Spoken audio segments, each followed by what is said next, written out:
Don't forget to subscribe and press the bell icon to never miss a video from testbook.com.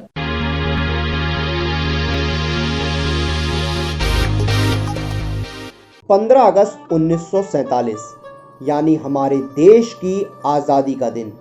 एक लंबी लड़ाई और हमारे देश के बहुत से वीरों की शहादत के बाद हमें आज़ादी मिली थी।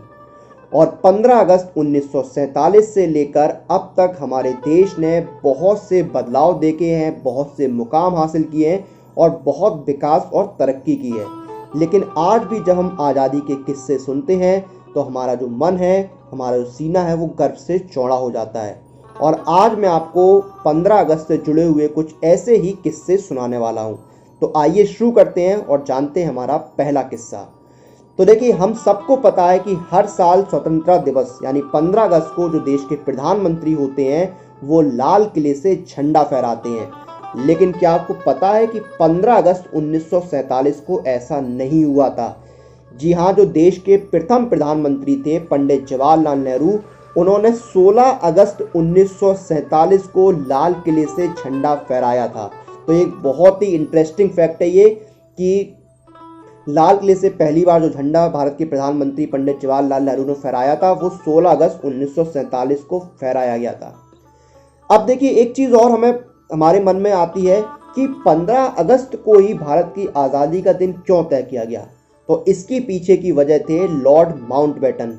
जी हाँ, लॉर्ड माउंटबेटन जो थे उन्होंने निजी तौर पर 15 अगस्त को भारत की आज़ादी का जो दिन है वो तय किया था, क्योंकि वो 15 अगस्त को अपने लिए बहुत लकी मानते थे, बहुत सौभाग्यशाली मानते थे।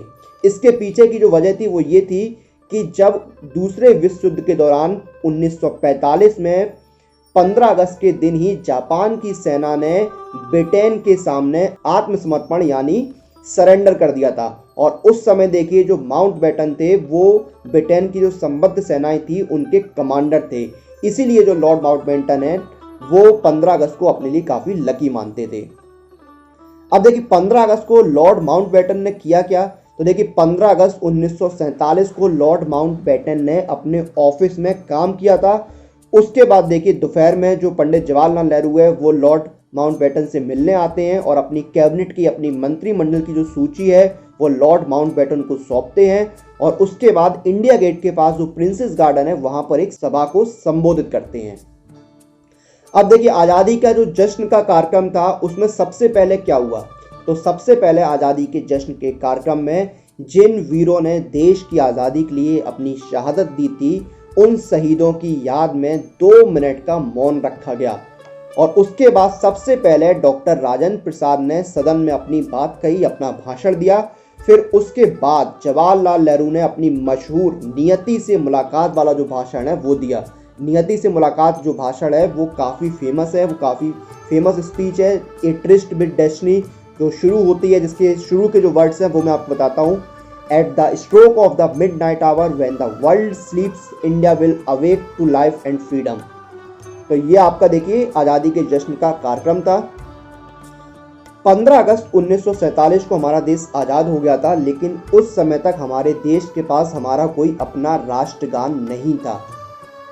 वैसे तो मौजूदा समय में जो हमारा राष्ट्रगान है उसको रविन्द्रनाथ टैगोर ने 1911 में ही लिख दिया था, लेकिन इसको राष्ट्रगान का जो दर्जा है वो 1950 में मिला। यानी 1947 में हमारे देश का कोई अपना राष्ट्रगान नहीं था। अब देखिए, अब हम बात करते हैं, जैसे हम जानते हैं कि भारत बहुत बड़ा देश है और उस समय भी भारत में अलग अलग रियासतें होती थी। तो इन रियासतों को एक साथ लाना बहुत मुश्किल काम था। और आज़ादी के समय में भारत में 662 रियासतें थी, जिसमें से 565 रजवाड़े ब्रिटिश शासन में थे। अभी जो आपके 565 जो रजवाड़े थे उसमें से 552 रियासतों ने अपनी इच्छा से भारतीय संघ में शामिल होने का फैसला किया। यानी जो 552 रियासतें थीं वो बिना किसी प्रॉब्लम के, बिना किसी ऑब्जेक्शन के भारत जो भारतीय प्रसंघ था उसमें शामिल हो गई। अब देखिए, ये हम सब जानते हैं कि भारत और पाकिस्तान के बीच जो बंटवारा हुआ था उसके किस्से हम सभी ने सुन रखे हैं। लेकिन क्या आपको पता है कि 15 अगस्त तक भारत और पाकिस्तान के बीच जो सीमा रेखा है उसका निर्धारण हुआ ही नहीं था। फिर 17 अगस्त अगस्त 1947 को रेडक्लिफ लाइन की घोषणा हुई, जिससे भारत और पाकिस्तान के बीच जो सीमा रेखा है उसका निर्धारण हुआ। अब हम बात करते हैं महात्मा गांधी की। तो देखिए, महात्मा गांधी जो थे वो भारत के स्वतंत्रता आंदोलन के सबसे प्रखर नेता थे। उन्होंने नेतृत्व किया था भारत के स्वतंत्रता आंदोलन का। लेकिन गांधी जी 15 अगस्त 1947 को दिल्ली में नहीं थे। जी हाँ, महात्मा गांधी जो थे वो आज़ादी के जश्न में शामिल नहीं हुए, बल्कि वो दिल्ली से हजारों किलोमीटर दूर बंगाल में थे और वहाँ पर जो सांप्रदायिक हिंसा चल रही थी उसको रोकने के लिए वो अनशन कर रहे थे। इसी से जुड़ा उसके साथ साथ एक और मैं आपको बहुत किस्सा बताऊं या बोलूं कि फैक्ट बताता हूं कि 15 अगस्त भारत के साथ साथ कुछ अन्य देशों का भी स्वतंत्रता दिवस है, जैसे कि बहरीन, साउथ कोरिया और कांगो। ब्रिटेन से बहरीन 15 अगस्त 1971 को और फ्रांस से कांगो 15 अगस्त 1960 को आज़ाद हुआ। अब देखिए, अगर हम वर्तमान में बात करें तो अक्सर ये चर्चा में आपको देखने को मिल जाता है कि डॉलर के मुकाबले रुपया गिर गया, डॉलर के मुकाबले रुपया इतने पैसे बढ़ गया, सोने का भाव गिर गया, सोने का भाव बढ़ गया। ये हमें अक्सर न्यूज़ में देखने को मिल जाता है। लेकिन क्या आपको पता है 1947 में $1 की जो कीमत थी रुपए के मुकाबले वो ₹1 ही थी, यानी $1 बराबर ₹1। और सोने का भाव ₹88.62 प्रति 10 ग्राम था। तो ये 1947 में डॉलर की वैल्यू और सोने का भाव था। अब देखिए, अभी वर्तमान में क्या होता है, जो भारत के प्रधानमंत्री होते हैं उनको शपथ दिलाते हैं भारत के राष्ट्रपति। लेकिन 1947 में भारत के पहले प्रधानमंत्री पंडित जवाहरलाल नेहरू को लॉर्ड माउंटबेटन ने शपथ दिलाई थी। जी हाँ, लॉर्ड माउंटबेटन ने स्वतंत्र भारत के पहले प्रधानमंत्री के रूप में पंडित जवाहरलाल नेहरू को पद और गोपनीयता की शपथ दिलाई थी। अब अपना अगला किस्सा जानते हैं। 14-15 अगस्त 1947 की मध्य रात्रि को आज़ादी मिलने के लगभग 20 मिनट बाद पंडित जवाहरलाल नेहरू और doctor Rajendra Prasad Lord Mountbatten के पास गए, जिन्हें देश का पहला गवर्नर जनरल बनाने का न्योता दिया। उसके साथ साथ पंडित जवाहरलाल नेहरू ने लॉर्ड माउंटबेटन को एक लिफाफे में पहले कैबिनेट मंत्रियों की सूची सौंपी। लेकिन जब वो लिफाफा खोला गया तो वो खाली था, लेकिन शपथ ग्रहण से पहले जो सूची खो गई थी वो ढूंढ ली गई।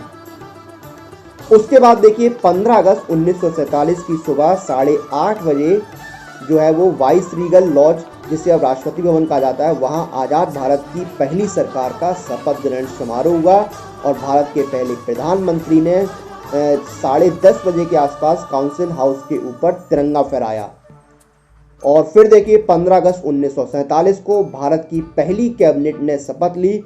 इस कैबिनेट में 5 अलग अलग धर्मों से 13 मंत्री शामिल थे, जिसमें एक महिला मंत्री भी थी। तो ये थे 15 अगस्त से जुड़े हुए कुछ किस्से जो हमने आपके साथ साझा किए। और टेक्स्ट बुक की पूरी टीम की तरफ से आप सभी को स्वतंत्रता दिवस की बहुत बहुत शुभकामनाएं।